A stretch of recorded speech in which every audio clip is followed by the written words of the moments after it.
The UEFA Champions League is the stage where Europe's biggest football clubs measure themselves against one another under the highest pressure in the club game. Domestic leagues decide who rules a country, but the Champions League asks a harder question: who can survive against elite opponents from across the continent? That is why the tournament carries such unusual weight. It is not only about a trophy. It is about status, global attention, money, history, and legacy. A club can dominate at home and still be judged incomplete if it cannot make an impact in Europe. For players, winning it can define a career. For managers, it can transform a reputation. For supporters, it is the dream night when their club becomes part of European football history. The competition began in 1955 under a different name, the European Champion Clubs Cup, commonly called the European Cup. Its original concept was simple and powerful. The champions of Europe's domestic leagues would face each other directly to decide the continent's best club side. At first, this made the tournament feel almost like a meeting of national representatives. Each club carried the pride of its league, and every round had a direct, unforgiving quality. There was no long safety net, no large league table, and little room to recover from mistakes. The early European Cup was built around knockout tension, and that tension helped create the prestige that still surrounds the Champions League today. For decades, the European Cup was mainly a straight knockout competition, which made it dramatic but limited in scale. The modern Champions League emerged when UEFA introduced a round-robin group stage in 1991 and then rebranded the tournament in 1992. That change reshaped European club football. The new format created more matches between elite teams, more television value, and more opportunities for global audiences to follow the story of a season. The name Champions League suggested something bigger than a cup run. It became a premium product, a recurring spectacle, and a competition where commercial growth and sporting prestige reinforced each other. The tournament's identity changed from a knockout contest into a season-long European campaign. One of the biggest shifts came when UEFA allowed multiple clubs from certain countries to enter. Since the 1997-98 season, the tournament has no longer been restricted to domestic champions only. This was controversial because it moved away from the original idea, but it also reflected the reality of European football. In the strongest leagues, the second, third, or fourth-place team might still be stronger than the champion of a smaller league. Today, the top leagues by UEFA coefficient receive 4 places by default, with extra spots possible based on recent performance. This system favors Europe's strongest football economies, but it also ensures that the tournament regularly includes many of the clubs most capable of competing at the highest level. The Champions League does not truly begin for everyone on the same night. For some clubs, the road starts in early July with qualifying rounds and a playoff round, all played over 2 legs. These matches can be season-defining before the famous anthem is even heard in the main stage. Smaller clubs from lower-ranked leagues may need to survive several difficult ties just to reach the tournament proper. The reward is enormous. Qualification brings international exposure, major revenue, and the chance to face clubs that might normally exist only as distant giants on television.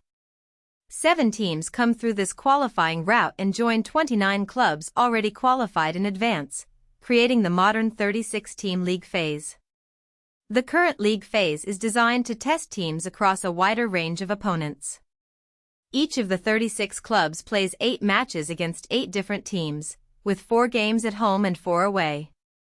This is very different from the old group structure, where clubs repeatedly faced the same small set of opponents.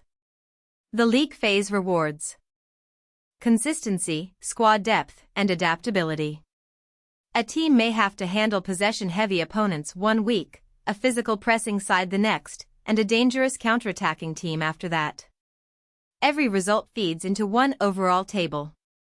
The top 24 teams advance, which means clubs are not only fighting to survive, but also fighting for the best possible route through the knockout stage. Once the knockout phase arrives, the character of the competition changes. The long table gives way to direct elimination, and the margin for error becomes brutally small. Over two-legged ties, teams must manage home advantage, away pressure, tactical adjustments, injuries, and momentum swings. A single goal can change the emotional temperature of an entire season. This is where the Champions League produces its most famous nights: comebacks, collapses, late winners, penalty shootouts, and tactical masterclasses. The final is different again. It is a single match, usually played in late May or early June, and it concentrates the whole tournament into one night. At that point, history can turn on one save, one miss, or one moment of brilliance. Winning the Champions League brings rewards that extend beyond lifting the trophy. The champion automatically qualifies for the next season's Champions League, protecting its place among Europe's elite. It also earns entry into other major competitions, including the UEFA Super Cup, the FIFA Intercontinental Cup, and the FIFA Club World Cup. These prizes matter because they turn European success into global visibility.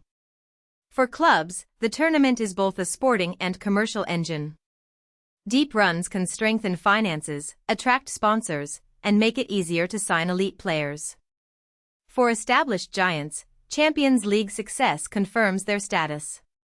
For ambitious challengers, it can accelerate an entire project and change how the football world sees them.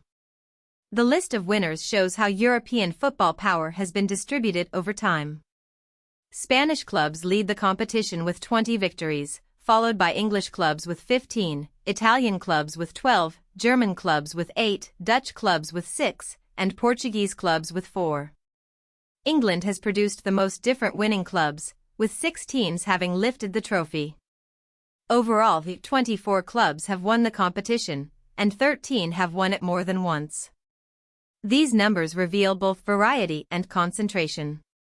Many nations have contributed to the story, but repeated success belongs to a smaller group of clubs with the resources, culture, and competitive environment to return to the highest level again and again. No club is more closely linked with the tournament than Real Madrid. With 15 titles, Madrid stands alone as the most successful club in Champions League and European Cup history. The club also won the first 5 editions in a row, a streak that immediately shaped the tournament's mythology. That early dominance created a relationship between Real Madrid and European competition that still affects expectations today. For most clubs, winning the Champions League is a historic peak. For Madrid, it often feels like part of the club's identity. The tournament has become a place where the club's past constantly echoes into the present, and where every new campaign is measured against a standard built over generations. The modern Champions League also shows how difficult it has become for clubs outside Europe's richest leagues to break through. Since the 1992 rebrand, only 2 top-tier clubs from outside the Big Five nations of Spain, England, Italy, Germany, and France have reached the final: Ajax and Porto. Ajax reached finals in the mid-1990s, while Porto's 2003-04 triumph remains one of the great modern examples of organization and tactical clarity overcoming financial imbalance. These stories are powerful because they are rare. The tournament still allows room for surprise, but the structure of modern football favors clubs with deeper squads, bigger budgets, stronger domestic TV markets, and repeated access to elite competition. That tension is what makes the Champions League so compelling. It is built to showcase elite clubs, yet it is remembered through unpredictable moments. Bayern Munich's 2019-20 season showed one extreme: complete dominance, with the club winning every match on the way to the title. Paris Saint-Germain's 2026 final victory over Arsenal on penalties showed another side of the competition, a season decided by nerve, precision, and the smallest margins. The Champions League is prestigious because it combines history with danger. It rewards the strongest teams, but it never fully protects them. Every season begins with structure, rankings, and favorites. By the final whistle, it is transformed into memory, legacy, and one club standing above Europe.